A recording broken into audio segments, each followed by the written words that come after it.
is this moment? 21st century's yesterday. You can care all you want. Everybody does, yeah, that's okay. So slide over here and give me a moment. Your moves are so raw. I've got to let you know. I've got to let you know. You're one of my kind.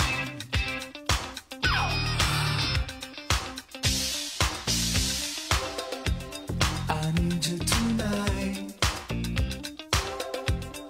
Le Facebook Live de Droit Citoyen va démarrer dans un instant. Pensez à partager ce Facebook Live sur votre profil, groupe ou page Facebook pour toucher un maximum d'auditeurs. Vous pouvez aussi partager ce Facebook Live auprès de vos amis en utilisant Messenger. Merci pour votre patience.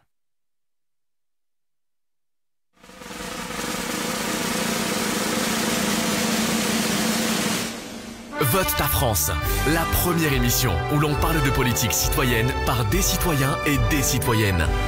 Municipale, départementale, régionale, Droit Citoyen s'engage à vos côtés pour proposer des débats et des échanges sur de vraies questions de société.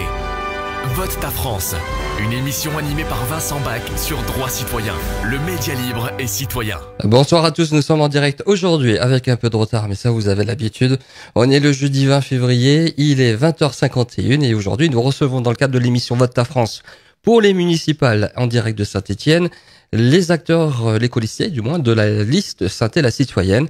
Donc à ma gauche, ils vont se présenter à leur tour. Alors moi c'est Fabrice Deveza. Et moi, c'est Philippe Bariol. Ou alors c'est le contraire.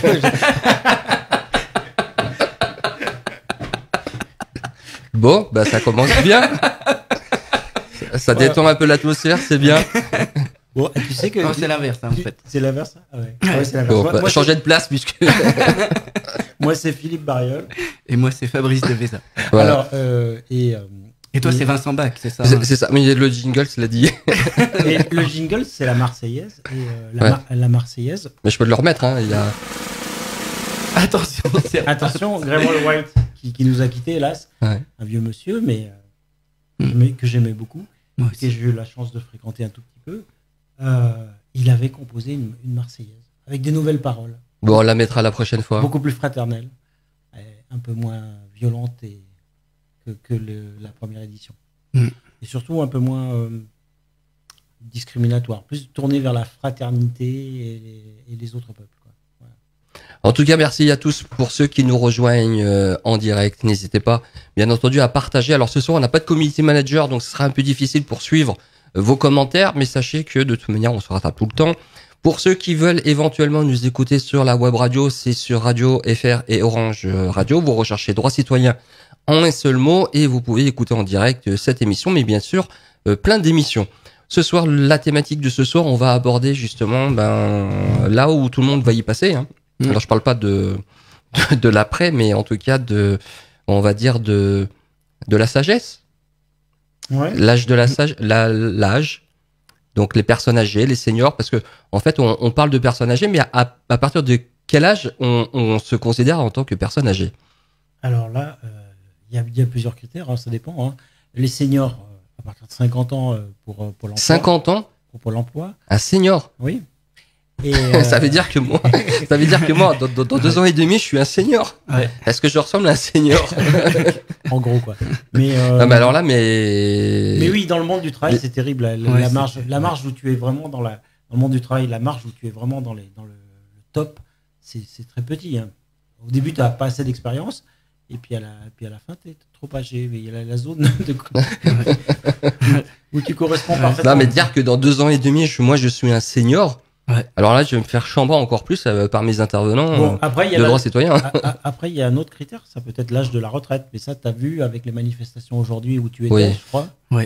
Tu étais à Lyon, c'est ça? On était à Lyon et en direct avec Paris et je salue justement notre équipe de Paris. Voilà. Alors l'âge de la retraite, vu qu'il recule au fur et à mesure qu'on avance, on saurait pas trop dire si on est âgé à partir du moment où on est à la retraite, peut-être, je sais pas. Bah moi, j'aimerais bien qu'on recule un peu cet âge d'être senior à 50 ans, mais c'est un truc de fou, quoi.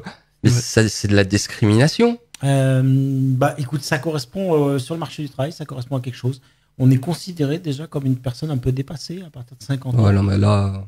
Ouais, non, c'est discriminatoire et c'est très faux parce que souvent ces gens-là ont beaucoup de choses à transmettre, mais ça fonctionne pas comme ça. Voilà. Bon, en tout cas, ce serait bien de voir ça un peu en profondeur parce que. Ouais, mais du coup, là, je vais me dresser vent debout contre ça parce que franchement. Voilà, mais après on peut regarder l'espérance de vie en bonne santé. Oui. Ça peut être un critère qui a tendance à baisser en France. L'espérance de vie en bonne santé. Parce que c'est ça qui est important, hein, parce que si tu es maintenu très très âgé, mais que tu es vraiment en très mauvaise santé, c'est pas très agréable, hein, tu vois. Donc peut-être c'est ça le critère. Je sais pas à partir du moment où il y a des gens qui sont âgés en âge et qui se sentent pas non plus vieux, tu vois. Ah bah heureusement encore, hein. Je veux dire, souvent le corps ne suit peut-être pas la tête, mais c'est une question de notre façon de voir la vie. Hein. On dit toujours qu'on est un peu jeune encore dans un corps de vieux. Hein? Oui. Oui. Hein? Ouais. En tout cas, voilà. Donc nous sommes en direct. Donc le sujet, il est quand même intéressant parce qu'on va parler bien entendu des soins, parce qu'on va parler d'EHPAD. Ouais. On va parler de plein de choses et on va parler vraiment des personnes âgées et pas des seniors. Et on va revenir justement sur ce qui avait été évoqué il y a quelques temps dans une précédente émission de la résidence des Hortensias. Donc je vais juste faire une petite parenthèse parce que on est en pleine campagne municipale et que cette émission qui est ouverte au colissier de Saint-Thé-la-Citoyenne, cette émission est également ouverte, et je le redis, à toutes les listes qui se présentent au municipal de Saint-Étienne. Donc vous êtes bien entendu les bienvenus et on renouvelle tous les jeudis donc cette offre. Donc sachez que on vous rappellera, on vous relancera et pour respecter également les temps de parole. Les personnes âgées, donc il y a plein de choses. Il y a l'accompagnement, il y a le maintien à domicile et aussi le bien-être. Et le bien-être, il passe par l'habitat, par le maintien dans le logement. Et justement, on va rebondir justement sur la résidence des Hortensias, qui était une résidence donc à Saint-Étienne et qui avait un objectif, c'était de permettre justement le maintien à domicile des personnes âgées. Oui, tout à fait. En fait, il y a aussi quelque chose qui me tient à cœur, c'est de dire que pour l'instant, on est en période électorale et chaque candidat essaye de jouer un peu sur les cordes sensibles, de récupérer, on l'a vu à la MDPH par rapport aux personnes handicapées, où certains, là c'était des socialistes, sont venus avec leur pancarte pour dire on est solidaire, on est solidaire, on est solidaire. Il y en a même qui ont pris le micro, qui se sont fait rembarrer par des parents qui sont vraiment en souffrance. Et il y a quelque chose, donc là c'était eux, mais ça aurait pu être d'autres. Et il y a quelque chose, qui m'importe de dire, c'est qu'il faut pas utiliser la souffrance des gens pour se faire de la propagande comme ça. Nous, ça fait 2 ans que à Saint-Édebout, on va voir les gens, on essaye de montrer à la fois les problèmes et essayer de trouver les solutions. Pour nous, les municipales, les élections, c'est qu'une étape. C'est-à-dire que c'est pas une finalité en soi. Il y en a qui sont là à chercher à tout prix à gagner et à utiliser n'importe quel moyen pour se faire élire. Moi, je voudrais dire que les élections, c'est qu'un moyen qui doit permettre ensuite aux uns et aux autres de trouver des solutions, de monter des projets.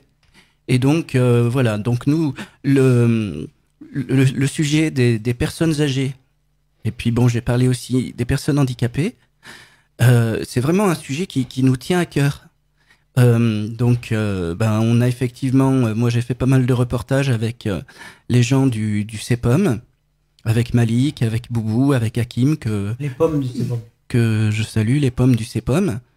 Et vraiment, il y a 2 formes de détresse. Il y a la détresse déjà des personnes qui vivent dans ces EHPAD. Quand on parle des EHPAD, hein, la détresse, elle est à 2 niveaux. C'est-à-dire qu'il y a les personnes qui souffrent, qui se sentent abandonnées, les personnes âgées, et puis il y a les soignants. Les soignants qui mettent tout leur cœur, qui ont vraiment envie d'être là, d'aider, qui ont fait des études, parce que s'ils se sont engagés là-dedans, c'est parce que ils avaient vraiment envie de se mettre au service des personnes. Et étant donné que elles sont trop peu pour tant de monde, eh ben leur travail est quasiment chronométré et elles peuvent pas le faire correctement. Alors, une chose, je reviens dessus, mais faut pas attendre les élections pour se mettre en colère, pour pointer du doigt ce qui va pas et pour essayer de montrer ce qui va mieux. Au niveau de la résidence des Hortensias, c'est inadmissible ce qui s'est passé. Parce que ce qu'il y avait au niveau de la résidence des Hortensias, c'était que c'était les personnes âgées pouvaient vivre dans leurs appartements, et en même temps, il y avait un grand réfectoire où elles se retrouvaient. En bas, il y avait une crèche, et autour, il y avait les commerces. Et donc, tout le monde était heureux parce que moi, je vois près de chez moi, quand on peut confier nos enfants, par exemple, à des voisins qui sont devenus des personnes âgées, qui sont devenus un petit peu comme des papis-mamies, les papis-mamies sont toutes contentes de s'occuper des enfants. Les enfants sont contents de les retrouver. Il y a un mélange, il y a intergénérationnel.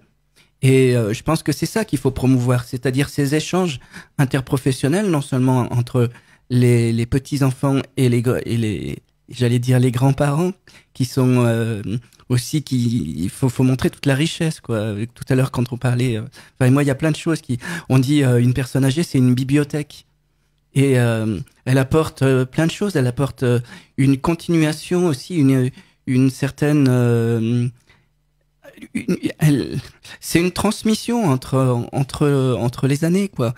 Alors je m'exprime peut-être mal parce que j'avais pas prévu du tout de venir ici ce soir. Il devait y avoir quelqu'un d'autre à ma place, mais c'est vrai que quand Monsieur Perdriau et Monsieur Ziegler et d'autres ont cassé, ont détruit ces liens qu'il y avait en répartissant les personnes âgées dans différents établissements de Saint-Étienne, sans tenir compte du fait que ça faisait des années qu'il y en avait certaines qui vivaient là, qui s'étaient habituées, qui avaient leur repère. 17 ans. 17 ans, il y a même une personne qui s'est suicidée, je crois, une mamie qui s'est suicidée à la suite de ça. Ça, on peut pas le prouver. On peut pas le prouver, mais bon, voilà, il y a eu pas mal d'échos. Ça détruit beaucoup de monde, en tout cas. C'est un irrespect total par rapport aux personnes. Et tout ça simplement parce que, effectivement, quand les personnes rentraient dans les appartements, souvent elles rentraient à deux. Mais au bout de quelques années, comme elles rentraient âgées, il y avait une personne qui s'en allait, quoi. Donc l'autre se retrouvait seule. Et les appartements n'étaient pas remplis complètement, quoique je crois que c'était entre 70 et 80%, hein, quand même.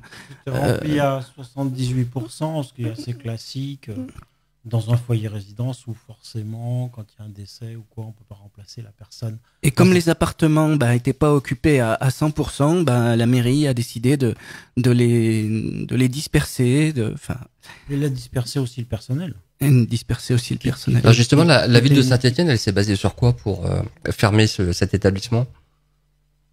Sur le fait que, en fait, c'était un établissement qui appartenait à la ville de Saint-Étienne. Oui. Ça, ouais. D'accord. Le personnel soignant était des employés, des salariés contractuels? Non, Non, mais ils travaillaient pour la municipaux. Ok, très bien. Ouais, des fonctionnaires territoriaux. Ok. C'est une question aussi de philosophie, en fait. Il se base sur le fait, on le voit très bien, on le voit à l'échelon national avec Macron, mais on le voit à l'échelon local avec Perdriau. C'est-à-dire qu'aujourd'hui, on est rentré, depuis déjà quelques années, on les a pas attendus, hein, mais disons qu'ils renforcent bien là-dessus, dans un système de rentabilité. Donc, effectivement, les personnes âgées, selon les critères de Monsieur Perdriau, de Monsieur Macron et de tous ceux qui le ressemblent, ne sont plus rentables. Donc, on les écarte et on s'en occupe beaucoup moins. Les personnes handicapées, elles sont moins rentables que les autres, donc on fait pareil, et ainsi de suite. Je sais pas ce que t'en penses. Mais comment on peut être rentable quand on parle d'humain? C'est ça qui est terrible. Ça dépend en fait, parce qu'en fait c'est très rentable. Du point de vue des établissements privés, eux ils parlent, on parle de l'or gris. Je sais pas si tu as déjà vu des reportages là-dessus, ça rapporte énormément. Ce sont des sociétés immenses. Qui plus est, ils ont aussi des établissements pour des personnes très aisées, hein, grand luxe sur Paris. Ça coûte 5 000, 7 000, voire 8 000 euros en fonction des revenus. Hein. Voilà, donc heureusement on n'en est pas là, mais disons que ça coûte facilement, ça peut coûter à Saint-Étienne 3 000 euros. En EHPAD. En EHPAD privé. Privé, oui, bien sûr. Bien sûr, en EHPAD de public, c'est dans les 1 500 euros. Ouais, et donc moins cher dans le public. Voilà. Mais alors, pour vraiment raconter l'histoire. Et c'est pas, je fais juste une petite parenthèse, ce n'est pas parce qu'on paye cher qu'on a un service à hauteur. Voilà. Non, parce que quand on regarde ce qu'elle mange, le taux d'encadrement dans le privé est encore plus faible que dans le public. Oui, sauf qu'on ne parle pas, Phil, de la même rentabilité. C'est-à-dire qu'ils voient une rentabilité financière. Donc, ils ont intérêt à accorder le moins de choses possible aux personnes handicapées et à faire payer le plus cher possible aux parents. Enfin, à la famille, quoi. Oui, à la famille ou à la collectivité, parce que souvent c'est suppléé par des aides, etc. Oui, je sais. Donc c'est ça qui est dégueulasse. J'ai connu une personne, justement, je peux glisser un petit truc par rapport à ça, un monsieur qui était quand même 70 ans. Il a été, on lui a confisqué la maison de ses parents pour payer justement des frais d'hébergement. On a vu des choses incroyables. Alors, ce monsieur avait 70 ans, ça veut dire qu'on lui a confisqué son héritage, dont les parents avaient pendant toute leur vie cumulé de l'argent, donc acheté un bien, donc une maison avec un terrain, et c'était le département du Gard. Et ce département, donc, il a mis une option sur cette propriété, et ce monsieur de 70 ans a été obligé de se retrouver dans un logement social, alors qu'il avait hérité de plein droit de la maison de ses parents. Et le Gard avait redemandé justement que les avances ils avaient considéré que c'était des avances, mais en tout cas le placement de ses parents en EHPAD, qui coûtait un certain coût, devait être remboursé. Voilà. Et ça, je pense que ça fait partie des choses qu'on dit souvent que c'est ignoble, que c'est inacceptable. Aujourd'hui, les départements agissent comme ça et c'est très dur pour ces gens-là. Alors ça dépend, mais en tout cas, ce qui se passe là, c'est il y a des souffrances de partout dans ce domaine-là. Et ce qui est assez scandaleux, c'est que quand des aides-soignants, parce que en même temps, d'un côté, il y a des parents, il y a des familles qui payent très cher pour que leurs parents soient dans des EHPAD les mieux possibles, mais parfois ils peuvent pas, mais ils payent quand même très cher. Et en même temps, il y a des aides-soignants qui sont en sous-nombre, quoi, et qui peuvent pas faire leur travail correctement. Et quand les aides-soignants poussent un cri d'alarme en disant « mais c'est pas possible, nous on peut pas faire notre travail correctement », eh ben, en tout cas, au niveau des EHPAD municipaux, ils sont sanctionnés. Moi, la personne que j'ai interviewée, Malik, qui est devenu un bon copain, eh ben, quand j'ai sorti l'article avec son accord, eh ben derrière, il a été convoqué par la municipalité et il a été mis à pied pendant une journée. Il m'a dit « Fabrice, t'inquiète pas, ça fait déjà 7 fois qu'on me met à pied, 7 jours de mise à pied, alors que son seul tort... » Mais ça veut dire qu'il n'est pas soutenu par sa hiérarchie ? Son seul tort, c'est d'avoir poussé un cri d'alarme en disant « on peut pas travailler dans de bonnes conditions ». C'est le seul tort qu'il a eu. Mmh. Oui, il travaille dans de tellement mauvaises conditions, avec un taux d'encadrement de l'ordre de 54%, alors qu'en Allemagne, c'est 80% le taux d'encadrement. Donc voilà. Qu'ils finissent presque systématiquement avec des problèmes aux épaules, etc. Les maladies du soignant, quoi. Donc, 10, 15 ans, 20 ans à soulever des personnes, etc. Oui, je connais des brancardiers au CHU qui ont été affectés dans mon service par rapport à ça, justement, puisqu'ils ne voulaient plus être brancardiers. Donc, c'était un reclassement par rapport à ça, oui. Voilà. Et donc, mais pour l'histoire des hortensias, faut la raconter correctement. Oui, bah oui. Faut la raconter de bout en bout. Alors nous, on a regardé entre-temps, droit citoyen, un peu ce qui se disait sur le progrès. Donc on a fait un petit tour tout à l'heure avec Philippe. Donc apparemment, il y a des incohérences. Il y a beaucoup d'incohérences. Moi, j'ai fait un reportage pour un journal qui s'appelle Le Couac aux hortensias. Donc je suis allé voir une dame, Madame B, on va dire, qui habitait là-bas depuis 17 ans dans les hortensias, et elle m'a raconté ce qui s'est passé exactement. Donc c'est une dame très très pertinente qui avait toute sa tête et qui m'a bien raconté comment ça s'est passé. Et ça s'est passé au mois de janvier, donc 2017 maintenant, je crois. Ouais, ça doit être ça. Vers la mi-janvier, un peu plus tard que la mi-janvier, Monsieur Ziegler, qui à l'époque n'était pas le président du département, mais l'adjoint responsable des personnes âgées à la mairie de Saint-Étienne, sous la responsabilité de Monsieur Perdriau, est arrivé dans le foyer résidence des hortensias pour leur signifier qu'il s'excusait de leur souhaiter les bons vœux en retard, mais que bientôt ils allaient devoir déménager parce qu'ils allaient fermer l'endroit. Voilà. Et ils s'y sont pris combien de temps avant? Et bien ça, c'était en janvier, et ils ont déménagé effectivement en septembre. D'accord, donc en 7 mois, ils ont dû plier bagages. Voilà, c'est ça. Et quand tu as organisé toute ta vie autour d'un quartier qui habite depuis 17 ans, je peux te dire que c'est un sacré traumatisme. Donc la personne, la Madame B, m'a tout expliqué là-dessus, comment ça se passait, leur relation avec l'équipe aussi. L'équipe aussi a été démantelée. Hein. C'était une équipe qui fonctionnait très bien. Ils les appelaient les petites fées. C'était leur surnom, puisque c'est souvent des femmes.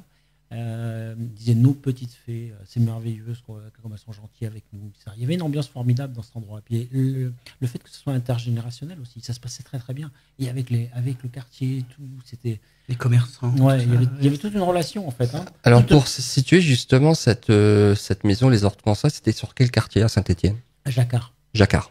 C'est à côté de Jacquard. Voilà, donc ils les ont déménagés et ils les ont vraiment traumatisés, et dont les familles ont un peu rouspété, etc. Mais bon, comme quand on est dans le municipal, on est content parce qu'il n'y a pas beaucoup de place, et que quand on rouspète un peu trop, on nous dit vous n'avez qu'à aller dans le privé, c'est plus cher. Donc les gens, les familles, tout ça, n'ont pas tellement le choix. Si elles veulent garder une place, elles sont obligées d'accepter des conditions. Donc les gens se sont plaints, mais ils ont quand même tout déménagé. Et alors, dans cette histoire, il y a aussi un aspect financier. Parce qu'il se trouve que l'année d'avant, des travaux de l'ordre de 500 000 euros avaient été... Oui, on a regardé tout à l'heure avec Philippe. C'est assez... avait été effectué. Ouais, foutage de gueule quand même. Et financé en grande partie, en tout cas en partie, par la CARSAT, c'est-à-dire la caisse qui s'occupe qui est dédiée, fléchée, personnes âgées. Et la mairie ayant changé l'usage du bâtiment l'année suivante, la CARSAT a fini par réagir, et en 2019 a demandé un remboursement. Oui, alors c'est dans un article du Progrès qui date du 18 avril 2019 qui titre que apparemment il y a quelque chose qui se passe pas très clair avec cette CARSAT qui est à la caisse d'assurance retraite et de santé au travail, qui devait justement cet argent. Donc apparemment c'est 248 000 euros, c'est ça?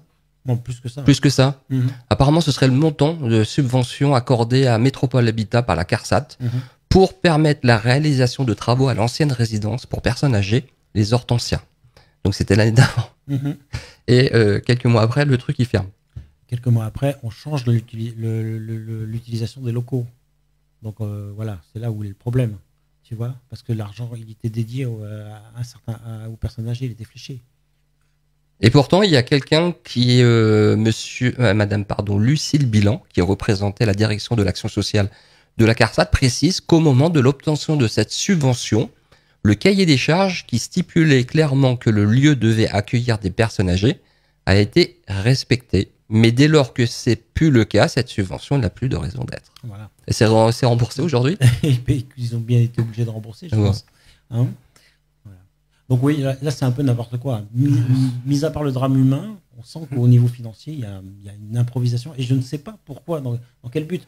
Bon, à l'heure actuelle, il y aurait une opération immobilière sur le lieu, quoi. Oui, puisqu'apparemment des logements ont été reconvertis pour de la vente. Donc des appartements qui Apparemment, autrefois, c'était des personnes âgées qui habitaient dedans. Et cet ensemble immobilier a fait l'objet justement d'une commercialisation pour proposer des studios, une trentaine de T2 et des T3.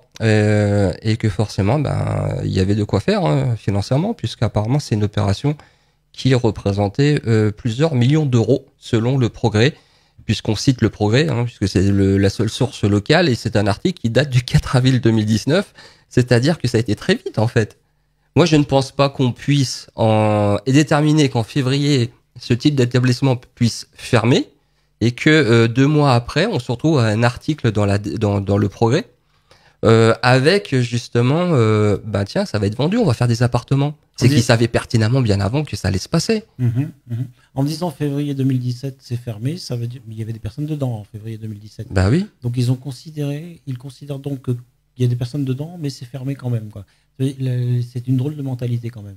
Parce que... Mais c'est très étonnant en fait. Alors moi je ne remets pas en cause la mairie de Saint-Etienne, mais ce serait bien quand même qu'on puisse poser la question et savoir justement quels seront leurs points de vue par rapport à ça. Puisque quand on sait pertinemment que les mairies ont une réglementation, ont une police administrative, et qu'on fait pas les choses à la va-vite, ça prend du temps. En général, ça prend 12 mois, voire 24 mois, ce genre de décision. On peut pas reconvertir un établissement qui reçoit des personnes de façon régulière, des personnes âgées, puisque c'est des lieux d'habitation, donc c'est des gens qui habitaient là depuis longtemps, et de prendre une décision en disant on va les faire partir parce que le taux de remplissage il est pas plein, et on va vendre des appartements. Bon, écoute, ils se sont fait rattraper par la police déjà au niveau de la CARSAT. Je pense qu'on en saura plus sur cette opération et qu'il y a moyen d'enquêter et de découvrir des choses. Oui, je pense aussi. Maintenant, ce qui nous intéresse, nous, ça c'est un drame humain provoqué par la municipalité, quand même. Des traumatismes pour les personnes âgées et pour le personnel. Nous... comme proposition, en fait, on aurait soutenu à fond les Hortensias. Et ce qu'on voudrait faire au niveau de Saint-Et-la-Citoyenne, c'est justement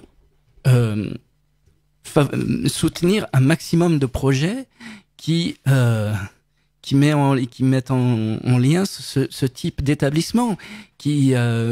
Pour nous, les relations intergénérationnelles, le lien humain, il est essentiel. À l'heure actuelle, on a plutôt tendance à vouloir, du côté gouvernement Macron et tout ça, la tendance c'est plutôt de favoriser le maintien à domicile, tant que c'est possible. Et ensuite, les gens passent, s'ils sont trop malades, ils vont se retrouver en EHPAD directement. Le foyer résidence, il ne faut pas abandonner ce genre de projet, parce que les foyers résidence, c'est quelque chose... Il y a beaucoup d'HLM qui, aujourd'hui, créent justement ce genre d'établissement. Voilà. Alors, on est dans un intermédiaire, c'est-à-dire c'est pas simplement une solution individuelle comme le maintien à domicile, qui a ses avantages. Et ses inconvénients. Alors, les inconvénients, je fais là aussi, j'ajoute des petites parenthèses, puisque je me permets de rajouter, parce que souvent, les gens, ils me demandent, j'ai travaillé aux urgences. Et donc, les problèmes de maintien à domicile, j'en ai vu plein. Et des personnes âgées qu'on retrouvait tuméfiées, parce qu'ils étaient retrouvés le lendemain matin par leur assistante soignante et qu'ils étaient domicile. Franchement c'était triste. Ouais. C'était tellement triste de voir ces gens-là avec des bleus de partout. Oui, là aussi il y a un énorme marché, faut le dire, de l'aide à domicile, etc. Et là-dessus, les normes sont... les gens, par exemple, les aides à domicile, première chose, leur salaire. C'est vraiment un travail qui est sous-payé. C'est clair. Alors que c'est une tâche hyper importante. On commence elles sont formées maintenant, mais c'est pas pour ça qu'elles sont payées beaucoup plus cher. Alors elles sont formées justement à des méthodes de technique, mais elles sont pas formées pour le suivi psychologique. Alors ça c'est plus compliqué évidemment. Ouais. Ah oui. Oui. Il y a aussi une façon de... on parlait, la dernière fois que je suis venu, on parlait du regard bienveillant qu'on portait sur les gens. Maintenant, il y a pas mal d'aides-soignants qui sont devenus nos amis, qui viennent à Saint-Et-Debout, on fait des soirées, tout ça. Et ce qu'ils nous disent aussi, c'est bien sûr au niveau financier, ils sont sous-payés, mais aussi au niveau de la considération des gens. C'est-à-dire qu'on les considère comme des moins que rien, quoi, alors qu'ils font un travail formidable, quoi. Et que, moi, j'ai beaucoup d'admiration pour les aides-soignants, quoi, pour toutes les personnes qui se mettent au service des autres et qui n'hésitent pas à mettre leur temps, leur énergie. Et tu parles des gens qui travaillent dans les EHPAD, etc. Eh ben oui, voilà. Ouais. Oui, c'est énorme le travail qu'ils font. Hein. Et avec des moyens. Et ils comptent pas leurs heures en plus. Ouais, obligé, mais avec des moyens de plus en plus réduits, quoi.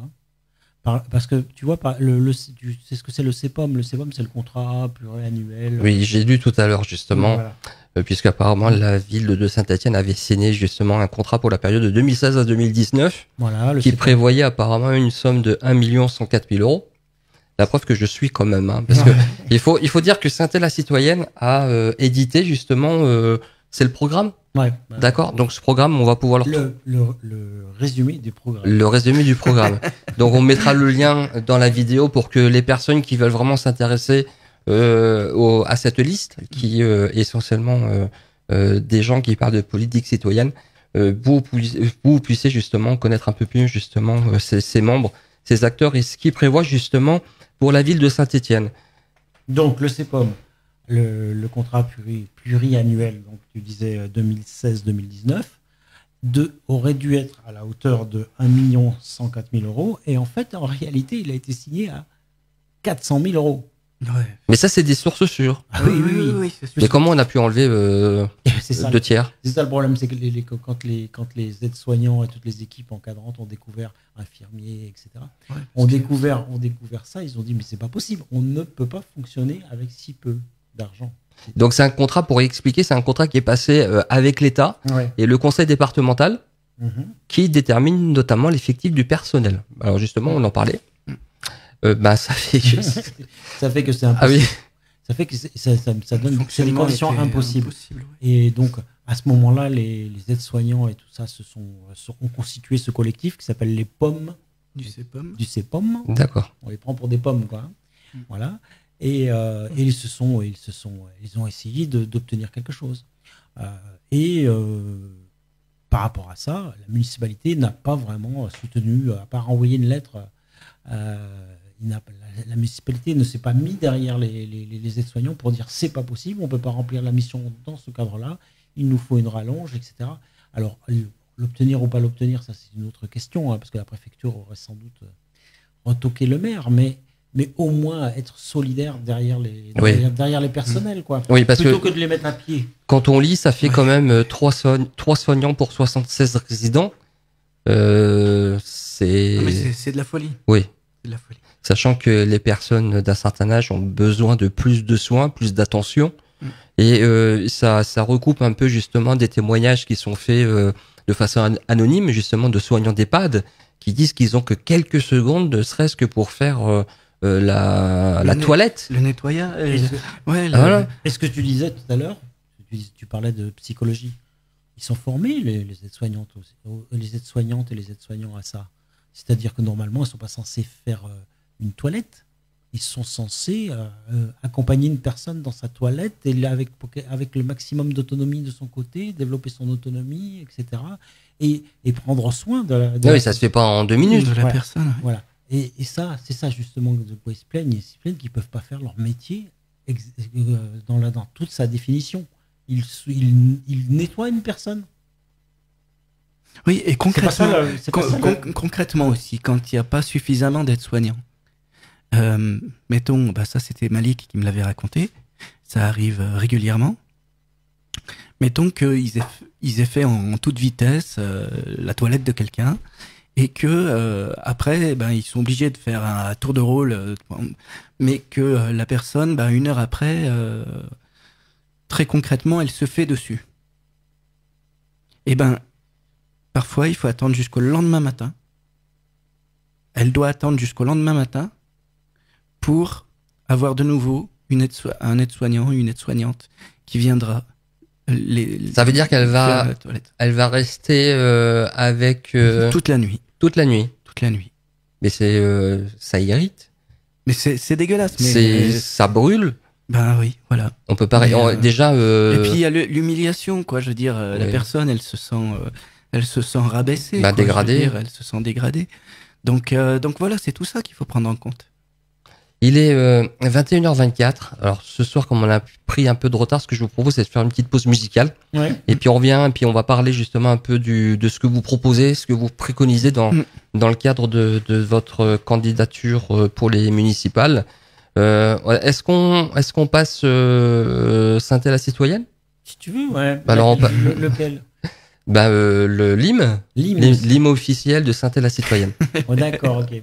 Ça va? Oui. Bon, allez, on revient juste après. Merci de votre fidélité en tout cas, parce que ce soir on a pris un peu de retard. On est avec vous en tout cas, donc on fait une petite pause musicale. Je vous invite à découvrir l'hymne officiel de Synthé la citoyenne. En tout cas, vous êtes en direct sur Droit Citoyen. Nous sommes en direct sur Facebook Live. Une pause musicale et on revient juste après.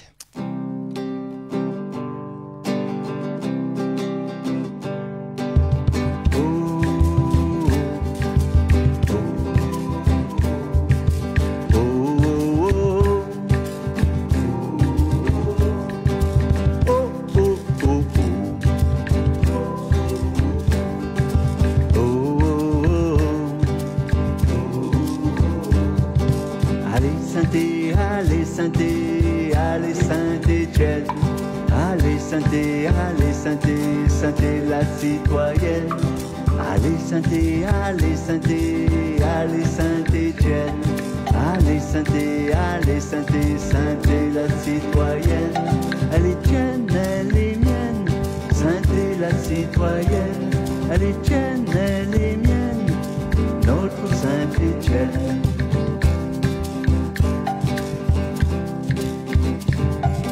De ses crassiers, elle a enfanté une idée d'humanité, solidarité, générosité. À Saint-Étienne, la finance n'a rien respecté, elle n'a fait que profiter, elle s'est bien gavée. À Saint-Étienne, tout ça nous avons hérité, de tout ça nous avons mérité de reprendre notre Saint-Étienne. Retrouver notre citoyenneté et gérer notre cité pour mieux vivre. À Saint-Étienne, elle est tienne, elle est mienne, Synthé la citoyenne. Elle est tienne, elle est mienne, notre Saint-Étienne. À nos idées pour votre quartier, à vos idées pour Saint-Étienne, pour plus d'écologie, de gâchis, pour plus d'intelligence, pour moins d'indifférence. À vos idées pour notre quartier, à vos idées pour Saint-Étienne.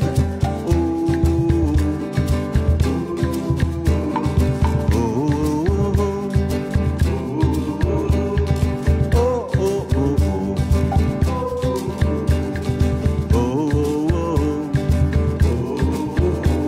allez Synthé, allez Saint-Étienne. Allez Synthé, allez Synthé, Synthé la citoyenne. Allez Synthé, allez Synthé, allez Saint-Étienne. Allez Synthé, allez Synthé, Synthé la citoyenne. Elle est tienne, elle est mienne, Synthé la citoyenne. Elle est tienne, elle est mienne, notre Saint-Étienne. Elle est tienne, elle est mienne, Synthé la citoyenne. Elle est tienne, elle est mienne, notre Saint-Étienne.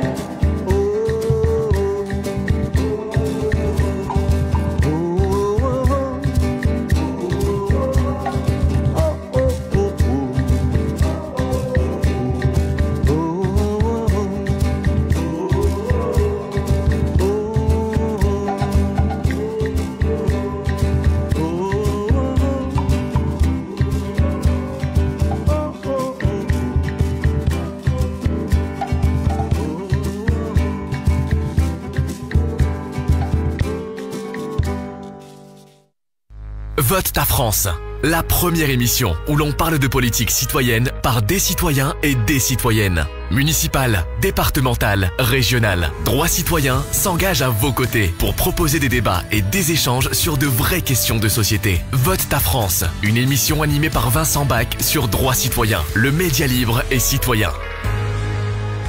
On est de retour sur Droits Citoyens. Merci pour ceux qui nous rejoignent. Nous sommes en direct de Saint-Etienne. L'émission Vote ta France. Ce soir, on reçoit la liste, l'écoliste de la liste Saint-Étienne la citoyenne. Et le sujet de ce soir, c'est les personnes âgées. Donc tout à l'heure, on a fait un petit tour sur certaines problématiques liées au maintien à domicile notamment. Et puis maintenant, on va parler justement de ce qui pourrait être apporté, puisque bien entendu, on précise également que la différence qu'il y a avec Saint-Étienne la citoyenne et d'autres listes, c'est que Saint-Étienne la citoyenne est une liste qui est ouverte aux citoyens et que s'il y a des décisions qui seraient à prendre dans le cadre de la prise de la mairie, c'est les citoyens qui partageront également leurs idées, leurs envies et que ça se fera pas avec des avis qui seront contraires à ce qui est attendu. C'est dommage que quand tu te retrouves dans une maison de retraite, tu dois renoncer à ta citoyenneté. Là aussi, c'est pareil.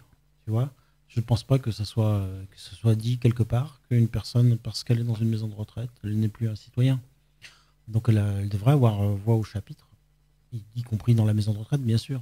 Alors, d'autant plus que la population, elle est vieillissante. Donc, d'ici 10-15 ans, il y aura de plus en plus de personnes âgées en France. Et que si... avec les retraites, on nous fait espérer pas grand-chose, 1000 €, alors que dans 15 ans, je pense pas que le seuil de vie, en tout cas le seuil de pauvreté sera 1000 €, mais bien plus élevé. Ça veut dire qu'il va falloir répondre à tout ça en fait. Donc dans une ville de 170 000 habitants comme Saint-Etienne, aujourd'hui il y a 5 EHPAD, c'est ça Municipal. Municipal, ouais. Heureusement. Oui, non, mais on parle bien de ce qui appartient justement eh bien, les biens communs de la municipalité. En fait, la question, c'est qu'on ne peut pas laisser la vieillesse, c'est-à-dire l'or gris pour le privé, on ne peut pas les laisser dans les mains du privé. C'est pas possible. Moi, je n'ai pas confiance absolue dans des grandes structures multinationales pour s'occuper des personnes âgées. D'autant plus qu'on a voulu déléguer. Encore une fois de plus, puisque la dernière fois on a parlé des délégations de services publics. Je pense qu'on pourra pas, qu'une municipalité conséquente ne pourra pas échapper au fait qu'elle doit gérer cet aspect des choses, c'est-à-dire le vieillissement de la population. Et il y a un office des personnes âgées à Saint-Etienne. Oui, il va falloir aller beaucoup plus loin. Par exemple, tu vois, dans la ville, elle n'est pas construite pour les personnes âgées. Tu vois, rien n'est fait pour les personnes âgées dans une ville classique comme Saint-Etienne ou comme une autre. La ville n'est pas faite pour les personnes âgées. D'ailleurs, elle n'est pas faite pour les enfants non plus. Oui, alors là. Et elle n'est pas faite non plus pour les handicapés. C'est les trois types de personnes qui sont les plus discriminées dans une ville. En fait, elle est prévue pour qui, la ville, en général? Pour un adulte. Voilà. Actif et mâle. Parce que quand tu es une femme aussi, dans la ville, il y a des zones, etc., des façons de se déplacer. Tu n'as pas une entière liberté dans tes déplacements. Voilà. Donc la ville, elle est conçue d'une certaine manière, vraiment conçue d'une certaine manière. Et là, il va falloir changer tout ça. Parce que si la population vieillit, il faut tout changer ça. Les personnes âgées ne vont pas se déplacer en trottinette électrique. Voilà. C'est un super moyen de transport, la trottinette électrique. Ça, il va falloir adapter la ville aussi à ça, parce que c'est un moyen de transport léger, etc., qui permet de ne pas déplacer une tonne de ferraille pour déplacer une personne. Donc, pourquoi pas? Ça peut être très pratique. Mais la personne âgée, elle ne va pas utiliser ce moyen. Et par contre, elle va apprécier beaucoup de pouvoir s'asseoir. Mais il faut multiplier les bancs. Moi, j'ai rencontré pas mal de personnes âgées. C'est vrai qu'il n'y en a pas beaucoup. Qui me disaient, oui, j'ai rencontré pas mal de personnes âgées qui me disaient, je descends plus, je sors plus parce que j'ai peur de tomber après. Et mine de rien, un banc, les personnes, elles s'assoient. Souvent, elles sont plusieurs à s'asseoir, donc elles sympathisent avec les personnes comme elles qui vont s'asseoir aussi. Et ça va créer du lien, en fait. Il faut relancer tout ce qui peut tisser des liens, quoi. Et le transport gratuit pour les personnes âgées, bien sûr, mais ça suffira pas. Il suffit pas le bus et le tram et le trolley ne suffiront pas pour le déplacement des personnes âgées. Il faut des moyens. D'autant plus que justement le tramway il n'est pas forcément, même les bus, hein, ils sont pas très adaptés pour les personnes d'un certain âge. Bien souvent, les tramistes ou les conducteurs de bus ont une certaine manière de démarrer assez vite. Ils attendent pas que la personne s'assoie. Alors justement, parce que tu vois, la personne âgée ou la personne un petit peu handicapée, par exemple, le temps du feu rouge ne lui permet pas de traverser la route, par exemple. Tu vois, il y a plein de choses à adapter. Ouais, il y a plein de... Oui, parce que quand on traverse historiquement Il y a eu 1 minute. Et quand il passe au feu rouge, il y a 7-8 secondes. Ouais. Le feu piéton, bien entendu. Donc parfois, la personne qui a des difficultés de mobilité n'a pas le temps de traverser. Comment elle fait pour se déplacer dans la ville? Il y a des questions comme ça qui vont se multiplier. On rappelle quand même que le piéton a toujours priorité dans la ville, il le saura toujours, et que en théorie, quand on voit une personne traverser sur un passage piéton, on doit s'arrêter et non pas à ralentir. Oui, voilà. Il faut s'arrêter parce que c'est la personne est fragile. Il y a beaucoup d'accidents de piétons en ville. Hein. C'est beaucoup de piétons qui sont touchés en ville. Alors et puis il y a les vélos qui sont fragiles aussi. Hein. Donc voilà. Donc il va falloir revoir toute la mobilité dans la ville. Et par exemple, des choses comme l'ascenseur urbain. Tu vois, par exemple, on a la chance d'en avoir un à Saint-Étienne. Alors, moi, je l'ai vu sur photo. J'ai jamais encore eu la chance de le prendre. Ouais. Alors, pour les personnes âgées, c'est idéal. Ça leur permet vraiment tu vois, c'est au Crête Rock, hein, cet ascenseur. Ça leur permet vraiment de s'économiser. Parce que sinon, il est dans quel état? Alors, ça dépend. Il est plutôt bien entretenu. Il y a eu des moments où il sentait un peu mauvais et tout ça. Mais à l'heure actuelle, il est plutôt bien entretenu. Et ça compte. Oui, tu as raison d'insister là-dessus. Il faut que les moyens soient entretenus aussi, nettoyés régulièrement, etc. Mais des aménagements comme ça dans la ville, c'est hyper important. Il va falloir changer notre mobilité. Tout le monde ne va pas se déplacer en voiture, c'est pas possible. Et surtout que ça sature. Voilà, ça sature. Et pour les personnes âgées, elles ne vont pas se déplacer en trottinette, voilà, électrique. Donc voilà. Donc il va falloir changer la. Alors, si moi on considère que en 2 ans et demi, je suis senior et que je monte sur une trottinette. Voilà. Mais j'en ai vu quelques-uns quand même à Lyon, hein. Donc des aménagements de ce style, tu vois, qui permettent la mobilité des personnes, il va falloir les multiplier. Et aussi les accompagnements, parce que par exemple, peut-être qu'il faut à un moment donné prévoir des accompagnements pour que les personnes soient emmenées à tel endroit, quoi, des véhicules. Est-ce qu'il existe justement des services pour ces personnes? Je pense essentiellement aux personnes qui vont chercher de l'argent à la banque. Parce qu'il y a des personnes âgées qui vont, en général, ils sortent des grosses sommes d'argent, ne serait-ce qu'aux distributeurs. Ouais, c'est vrai. Et moi, ça m'a fait toujours halluciner de voir des gens qui sont sans protection et qui vont chercher de l'argent. Je sais qu'il y a des communes en France, il y a un service qui accompagne des personnes âgées qui vont à la banque. Parce qu'elles sont vulnérables. Elles vont à la banque, ne serait-ce qu'au guichet automatique, elles retirent de l'argent, elles sont pas à l'abri de se faire voler son code secret ou même se faire arracher l'argent, se faire bousculer. Il y a déjà une vidéo qui date de quelques années où on voyait un jeune homme qui avait tapé, mais violemment, hein, qui avait roué de coups une vieille dame qui venait de sortir de la poste. Alors, pour ça, il y a, pour la sécurité. Sachant que à Saint-Étienne, il y a une certaine incivilité, insécurité au centre-ville qui est grandissante. Donc, c'est des personnes qui sont très vulnérables. Alors, des personnes vulnérables, mais alors, par rapport à la sécurité, il n'y a qu'une seule solution possible, c'est la présence. Tu auras beau mettre des caméras partout, c'est très facile de se masquer face à une caméra, tu vois.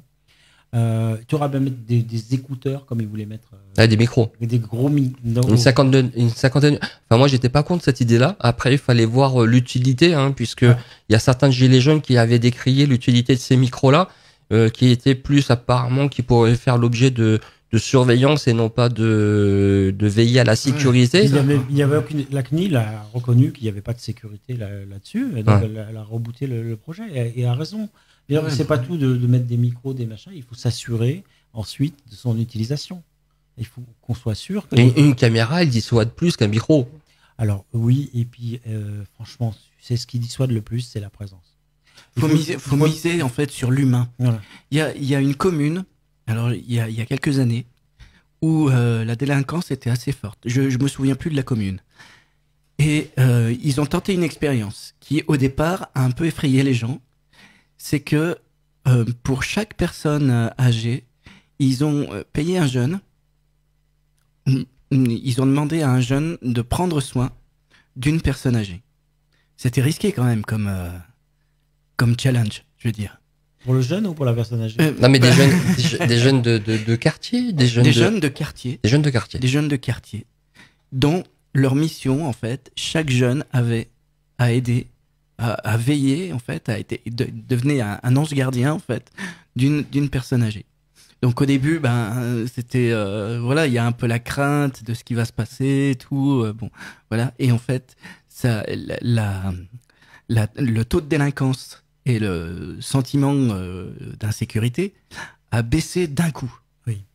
C'était impressionnant. Mais il a raison, hein, complètement. La convivialité, tu vois. Et au lieu de faire un dispositif voisin vigilant, là, où tout le monde épie tout le monde, et qui finalement, ça rassure pas. Ça. Non. Mais, et puis quand on vient visiter quelqu'un, pour l'avoir vécu, hein, quand on arrive dans un quartier où on ne connaît pas, on vient visiter quelqu'un, on se sent épié, ça fait un peu bizarre quand même. Hein. Bon, après, on va pas le reprocher. Hein. Souvent, c'est des quartiers qui sont cambriolés. Mais écoute, il y a une certaine façon de faire. Hein. Il y a certainement des gens dans les voisins vigilants. Je dis pas, c'est le processus que je condamne. C'est pas les gens. Les gens, il y a peut-être des voisins vigilants qui en fait veulent être des voisins solidaires. Donc nous, on va leur offrir de vraiment devenir des voisins solidaires. De faire attention à ce que son voisin y ait pas. Oui, pas que juste regarder derrière sa fenêtre ce qui se passe, mais de recréer la convivialité. Voilà, d'être là quand ce voisin a besoin de quelque chose, de créer des relations entre les différentes générations, etc. Ça, pourrait être quelque chose qu'on appellerait les voisins solidaires, qui serait beaucoup plus intéressant. Et parce que la municipalité, même si nous, on est pour qu'il y ait plus de personnes dans la rue, etc., des éducateurs, des médiateurs, et même de la police de proximité, on est pour qu'il y ait de la présence, d'accord, partout, dans tous les quartiers, des gens qui se voient, qui soient là, mais en même temps, la municipalité ne fera pas tout. C'est une question citoyenne. C'est les gens du quartier qui doivent aussi s'organiser pour non pas créer une vigilance ou je ne sais pas, un rejet de je ne sais pas quoi, mais plutôt une convivialité et une présence qui est éminemment rassurante et qui fait qu'on diminue de 90% les problèmes. Bon, sachant qu'il existe quand même des amicales, il existe pas mal de choses qu'il faudrait peut-être redynamiser. Alors moi, je pense que c'est des choses historiques qui ont... Alors pour l'instant, évidemment, les amicales, elles ont une histoire tellement longue pour certaines, d'une centaine d'années, qu'elles ont pris parfois des voies très différentes. Certaines se consacrent essentiellement au loisir, d'autres sont restées sur des pratiques plus familiales, etc. Ça dépend. Hein. Donc quand on parle d'amicale, ça peut être des choses très différentes, mais dans l'esprit, oui, c'est l'esprit de l'amicale, quoi. C'est l'esprit, les gens s'organisent ensemble dans leur quartier, en proximité. Et c'est bizarre parce que je prends souvent l'exemple de ce qui se passe dans d'autres pays, ou notamment aux États-Unis, où il y a des quartiers résidentiels où les gens ils se connaissent, ils se fréquentent. Il y a aussi dans les pays scandinaves, ça existe beaucoup. Dans les pays du Nord, en fait, hein, même en Angleterre, hein, les gens sont assez proches. Et en France, non. Ça dépend des endroits. Après, voilà, il y a deux choses qu'il faut quand même bien marquer, c'est que il y a ce qu'on a, voilà, nous on est pour la solidarité, le tisser des liens et tout ça. Dans certains immeubles, dans certaines rues, il y a quand même, il en existe déjà. Ensuite, la deuxième chose, c'est que on va pas arriver avec des projets tout faits. On a nos désirs, on a nos propositions. Mais en fait, c'est avec les gens de la rue, avec les gens du quartier, que on va, si on est élu, on va travailler. Parce que les problématiques aussi, les thèmes sont souvent les mêmes, mais les problématiques peuvent être différentes selon les quartiers. Oui. Ah, tu sais, il y a de fortes différences entre les quartiers. On en a déjà parlé. Oui, mais ça, c'est normal. Après, il y a aussi l'environnement, la géographie, les immeubles, comment ils sont conçus. Il y a l'histoire, mais il y a aussi de la relégation. Il y a des quartiers, où la population, les populations les plus pauvres sont concentrées. Ça, on l'a déjà évoqué dans une précédente émission. Oui. Mais c'est important, ce sentiment d'abandon. Alors après, quand on dit que les gens font communauté, hein, c'est pas un gros mot, communauté. Oui, bon, on les force un peu. Hein. Bah, c'est-à-dire On les oblige. Hein. on a quand même regroupé un certain nombre de personnes qui sont plutôt pauvres dans le même quartier. On va quand même pas leur reprocher de faire communauté ensuite, vu qu'on les a regroupés. Voilà. Donc je pense que communauté, c'est pas un vilain mot. Non, puisque comme on l'a assez évoqué, c'est que avant il se passait beaucoup de choses. Oui. Avec les centres sociaux, il y a les amicales, il y a beaucoup de choses. Il y a des quartiers où c'est vivant parce qu'ils ont réussi à créer une dynamique. Parce qu'il y a des gens qui ont eu la volonté justement que les choses puissent changer et recréer ces liens qui peut-être qu'ils avaient côtoyés dans d'autres villes et qui voulaient recréer. Donc bien souvent, c'est peut-être aussi des gens qui viennent un peu de l'extérieur, qui découvrent ça, puis qui disent c'est un peu dommage, les gens ils se voient pas, ils se parlent pas. Donc c'est impulsé par des gens qui viennent de l'extérieur, qui s'installent à Saint-Étienne, et ceux qui ne sont pas habitués à avoir ce genre de relationnel, parce que c'est pas évident d'aller vers l'autre aussi, hein, quand on n'a pas l'habitude. C'est aussi une nouvelle démarche pour certaines personnes, de recréer le lien qu'ils n'ont pas forcément connu. Et encore, moi je trouve que les Stéphanois sont vachement chaleureux, vachement ouverts, quoi, et que c'est facile de rentrer en contact avec les gens. Bah, tu sais, toi qui es arrivé dans un quartier il y a pas longtemps. Bah, moi j'ai déjà sympathisé avec la concierge, j'ai déjà sympathisé avec mes voisins de palier, et puis j'ai sympathisé avec les gosses du quartier, quoi. Donc en très très peu de temps. Donc voilà. Après, il faut avoir cette ouverture, de pas se refermer sur soi. Non, il y a beaucoup de choses et ça a toujours existé ici. C'est une force de. Oui, mais il faut pas que ça se perde. Les Stéphanois sont chaleureux, quoi. Oui, c'est une force de cette ville, cet esprit de solidarité, de relation. Bon, on a l'impression dans ces cas-là qu'il y a deux Saint-Étienne. Hein. Il y a cette Étienne dynamique, associative, où les gens se connaissent, se côtoient, ils font des choses, ils créent des événements. Et puis il y a trois Saint-Étienne même, parce que dans ces cas-là, il y a ceux qui viennent à Saint-Étienne, qui travaillent ailleurs et ils habitent à Saint-Étienne, qu'on ne verra jamais. Et puis après, il y a le Saint-Étienne, mais justement, de ceux qui font de la politique en général et qui ne vont pas côtoyer de façon régulière cet autre Saint-Étienne, qui elle est peut-être plus proche des gens. Il y a plusieurs univers. Hein. Ouais. Moi, je dis souvent qu'il y a le Saint-Étienne design Perdriau et puis il y a la population, quoi. Ouais, c'est des mondes différents. C'est monde différent. Pourtant, c'est pas compliqué d'aller vers les gens. Le maire qui sort de l'hôtel de ville, il est obligé d'être confronté à ce qu'il voit. Il voit des gens. Donc forcément, il doit être interpellé. Il voit même pas la personne qui est sans abri à 100 mètres de l'hôtel de ville, donc qui est anciennement, tu sais, c'était la Fnac qui était là. Et il y a des personnes qui dorment dans la rue à cet endroit-là. Je sais pas. Enfin. Pour parler des conditions de vie, du maintien à domicile des personnes d'un certain âge, est-ce que vous avez des informations qui pourraient évoquer justement les problèmes de certaines personnes qui ne peuvent pas subvenir et qui vivent dans des taudis? Déjà, il faut, au lieu de, nous, ce qu'on a dit, c'est qu'au lieu de faire des grands standings, des grands appartements, grandes classes pour attirer des soi-disant attirer des familles aisées qui marchent pas du tout. Et au moins qu'on rénove les appartements qui existent déjà, quoi. Enfin, il va y avoir un truc là. Je bondis sur le sujet du CEPOM. Donc tu as remarqué, le CEPOM est terminé.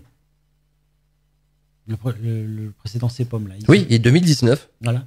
Mais ils n'ont pas signé à nouveau. Voilà. Donc ça sera après les élections. Et là, il va y avoir une bataille. Alors, soit on a une municipalité forte qui se bat pour que ce CEPOM soit digne de quelque chose.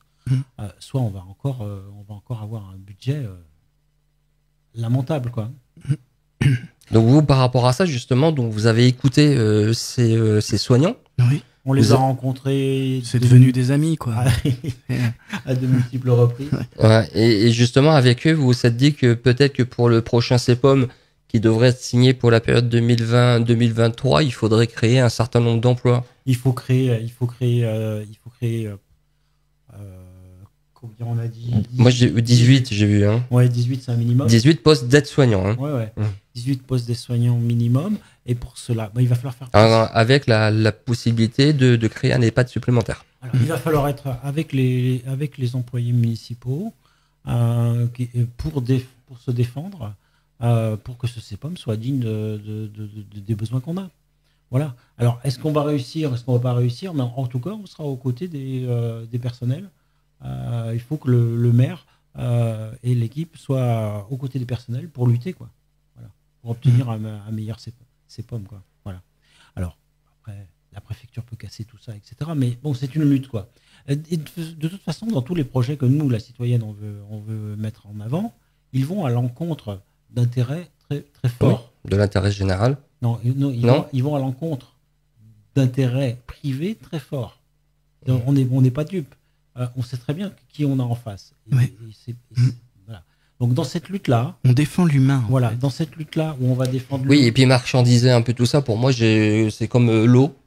C'est un peu... non, pour moi, ça va, c'est pas possible. Oui, voilà. Dans cette lutte-là, si on... D'autant plus que ces gens-là, ils payent des impôts. Ouais. Ils payent des impôts. Tout le monde paye des taxes ou des impôts. Bah oui. Il y a personne qui ne paye pas de taxes. La TVA, par exemple, c'est ce qui rapporte le plus. Et tout le monde la paye, quoi. Donc, faut pas dire qu'il y a des gens qui payent des impôts ou pas. Tout le monde paye. Et plus on est pauvre, plus on paye, en fait, en réalité, en pourcentage. Parce que même si on n'est pas prélevé sur les impôts sur le revenu, on est prélevé sur des tas d'autres choses. Et ça compte énormément quand on a peu d'argent. Voilà. Donc là, non, on est face à des intérêts privés et toute la bonne foi qu'on peut avoir, nous, si on est élu, ne suffira pas. Tout notre engagement ne suffira pas si la population n'est pas derrière nous. Oui, de toute manière, on sait pertinemment que quand on fait des projets dans le cadre de municipal, en général, on a des souhaits. C'est pas forcément des engagements, puisque ces engagements, ils ne peuvent être que tenus par la volonté publique. Donc, puisqu'on l'a évoqué, il y a le préfet qui peut déterminer, casser justement des projets, des arrêtés. Ça dépend ça dépend des projets. Il ne faut pas non plus trouver l'excuse que c'est là quand même. Qui nous est servi sans arrêt. Il y a des projets qu'on peut mener et de toute façon, ce que disait Philippe, ce qui est super important, c'est que parce que il y a pas mal de gens. Alors moi, je suis super content là qu'il y ait plein de gens qui ne votent plus depuis des années, qui viennent nous voir et qui se sont inscrits sur les listes électorales et qui disent cette année, exceptionnellement, on va voter. Pourquoi ? Parce que en fait, quand les gens vont voter pour Sainté-la-Citoyenne, eh bien, ils vont nous permettre de nous battre pour des projets qui nous tiennent à cœur, mais qui leur tiennent à cœur aussi, quoi. Quand là, on parle de nos amis aides-soignants.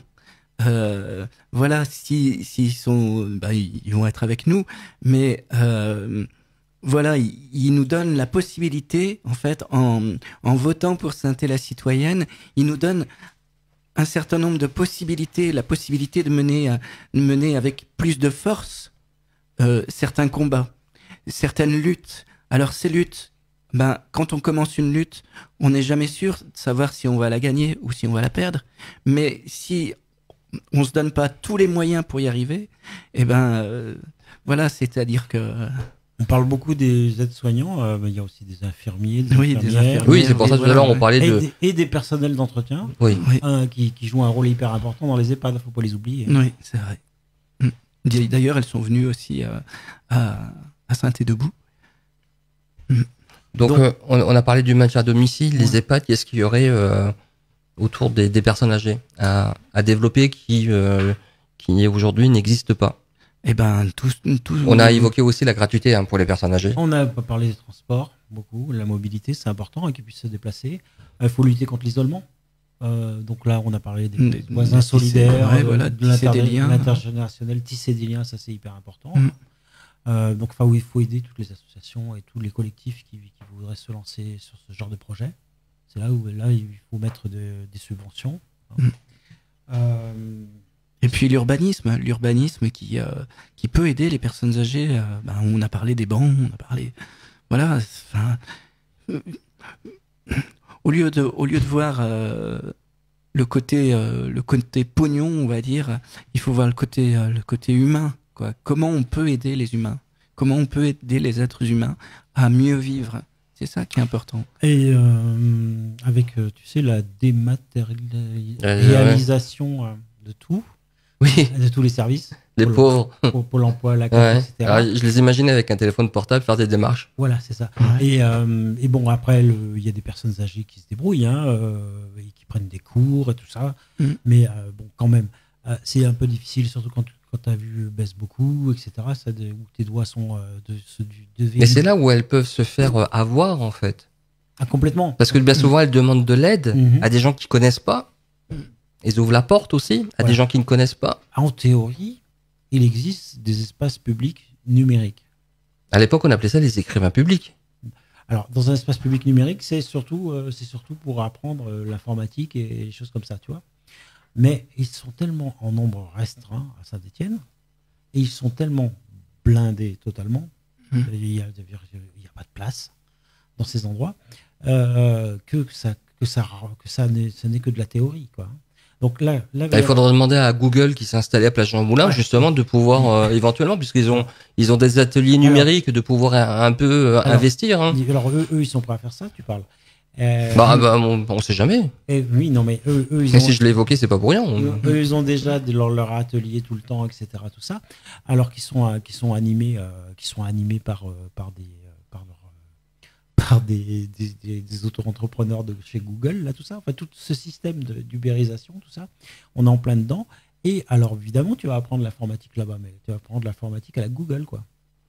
Chaque fois que tu vas créer un mail, ça sera chez Gmail, chaque fois etc. Donc, moi, je trouve que ce n'est pas. Ouais, mais pour des gens qui connaissent pas trop l'informatique, c'est sympa parce que tout est recoupé. Ouais, donc, ouais. Hein. Ouais, mais il y a un moment. Ça me fait penser à une des scènes de. Comment il s'appelle déjà? Il y a un moment donné, on peut pas confier à une multinationale. Les Baudins, voilà. Les Baudins.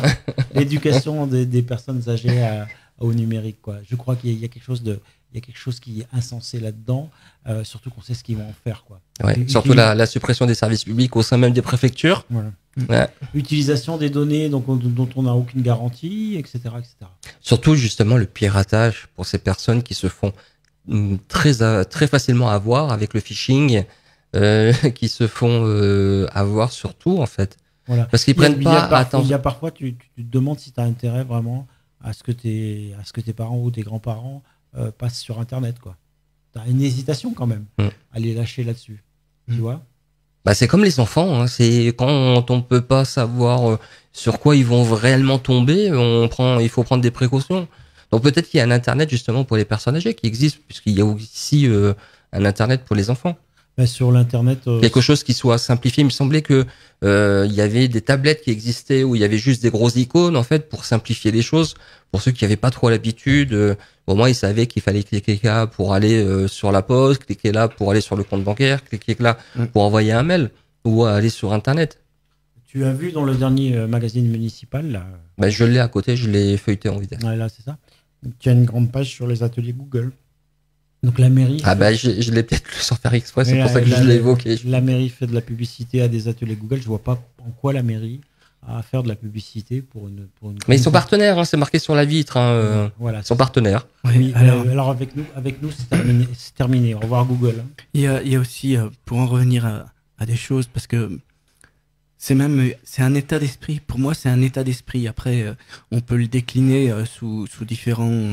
On l'a décliné ce soir sous différents thèmes, sujets, tout ça. Mais pour moi, c'est un état d'esprit. C'est-à-dire que aujourd'hui, on voit quoi? On voit un maire qui utilise en fait la détresse des gens parfois pour se faire une belle image. C'est-à-dire qu'il va aller.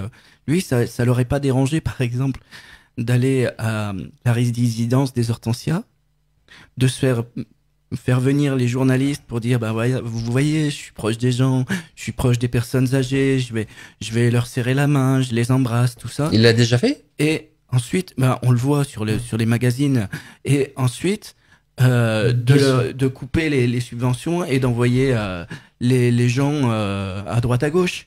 Donc je veux dire, quand on le voit par exemple, et ça on peut le décliner partout. Donc c'est ce que je disais tout à l'heure quand on a commencé, c'est que les élus, ils doivent être au service des gens. Et ils doivent pas utiliser les malheurs des gens pour se faire des bonnes images. C'est ça qui, moi, me choque beaucoup dans ce que je vois dans la communication de la mairie. La communication, tout est basé. En fait, on s'aperçoit, c'est assez dingue. C'est qu'à Saint-Étienne, on a l'impression que Saint-Étienne, c'est comme une boutique avec un maire qui veut montrer une belle vitrine. Et puis quand tu rentres dans la boutique, déjà, tu dis ça correspond pas à la vitrine que j'ai vue. Et puis ensuite, tu t'enfonces dans la boutique, tu vas dans l'arrière de la boutique, et là tu fais oula, mais ça correspond pas du tout, à ce qu'on a vu. Et donc voilà. Et donc on a d'un côté un beau magazine, une belle communication, une image d'Épinal.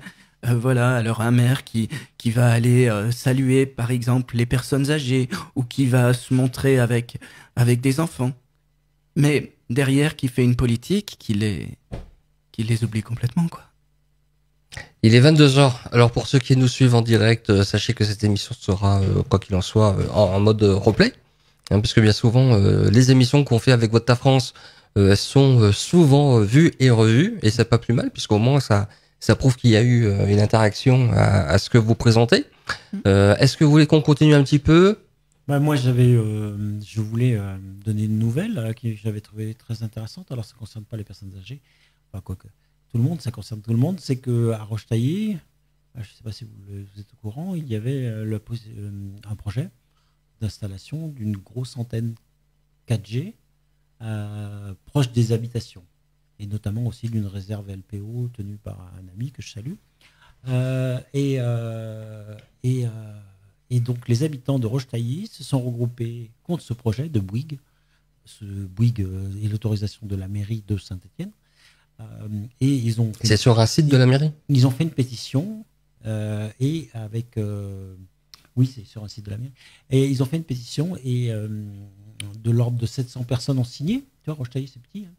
De l'ordre de 700 personnes ont signé cette pétition, et finalement la mairie renoncerait à laisser installer cette antenne 4G juste sous le nez des habitants de Roche-Taillé. Voilà, donc comme quoi, quand on lutte, il y a des possibilités de gagner. Ça réussit pas forcément tout le temps, mais ça réussit. Même contre Bouygues, qui est quand même pas une petite entreprise, quoi. 700, c'est déjà pas mal. Ouais, 700 personnes sur une pétition à Roche-Taillé. Bon, c'est pas que des gens de Roche-Taillé qui ont signé, mais c'est pas mal. Pas mal. Bon, évidemment, en période d'élection municipale, ça stimule beaucoup la municipalité. Non, puis même les habitants, c'est la ville. Donc, si les habitants, ils peuvent plus trop dire leur mot sur des choses qui concernent les habitants, donc c'est un peu dommage, quoi. On peut pas non plus imposer tout et n'importe quoi. Après, quand c'est des immeubles résidentiels privés, c'est pas la même chose. Ouais. Là, quoique, on sait jamais. Mais oui. Voilà. Et puis il y a une autre annonce. Alors comme Graham Allwright nous a quittés la semaine dernière, et j'invite tout le monde à réécouter ses chansons. J'aimais beaucoup cette personne. C'est un grand pacifiste. Il a notamment une chanson qui est extraordinaire. Tout le monde connaît Sacrée Bouteille, tout le monde connaît Jusqu'à la ceinture. Tout le monde connaît au moins une chanson de Graham Allwright, même s'il ne connaît pas le nom de Graham Allwright. Oui, le nom, il ne disait pas grand-chose personnellement. Oui, mais par contre, la chanson Sacrée Bouteille, tu la connais ? De nom, oui. Ouais. De nom, Sacrée Bouteille. De nom. Non. Avec modération, s'il vous plaît. Ou alors Petit Garçon. Ouais. Tout le monde connaît Petit Garçon. Ah bah oui. C'est magnifique. Ou Suzanne.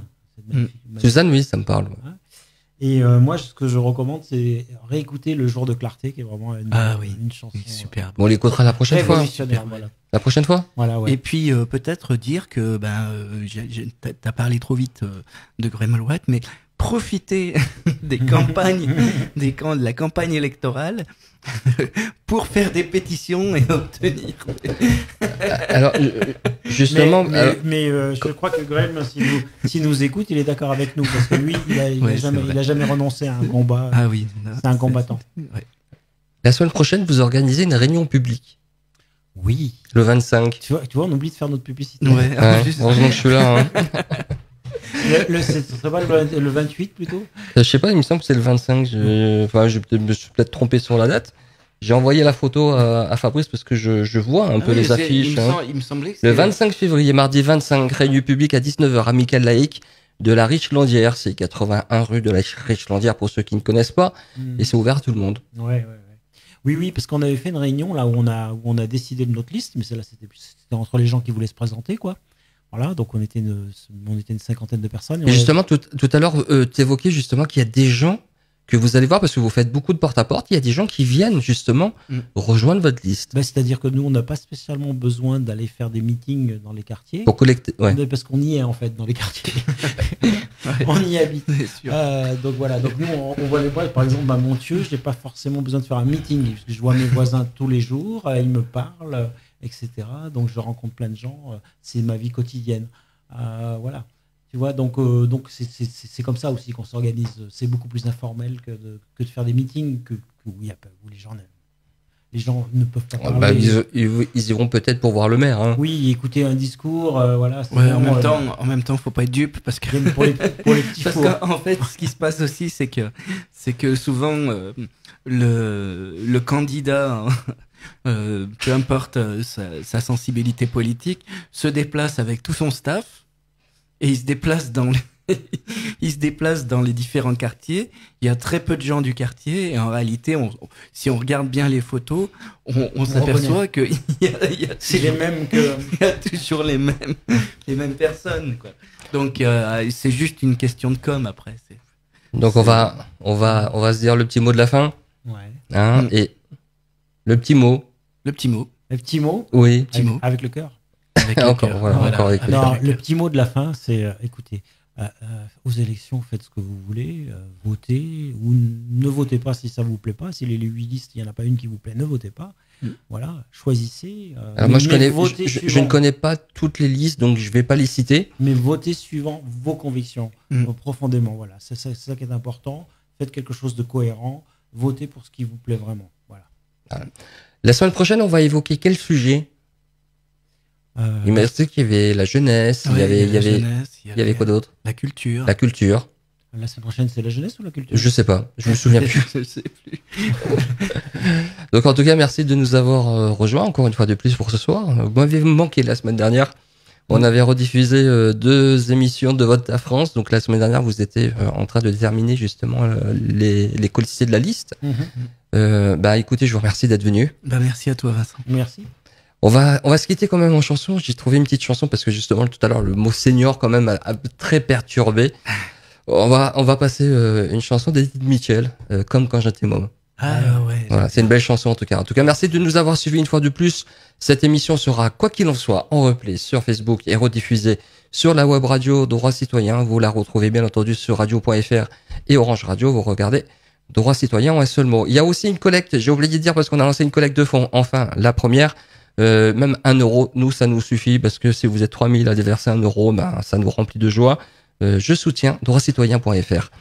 Merci pour votre écoute, votre fidélité et à très bientôt sur Droit Citoyen.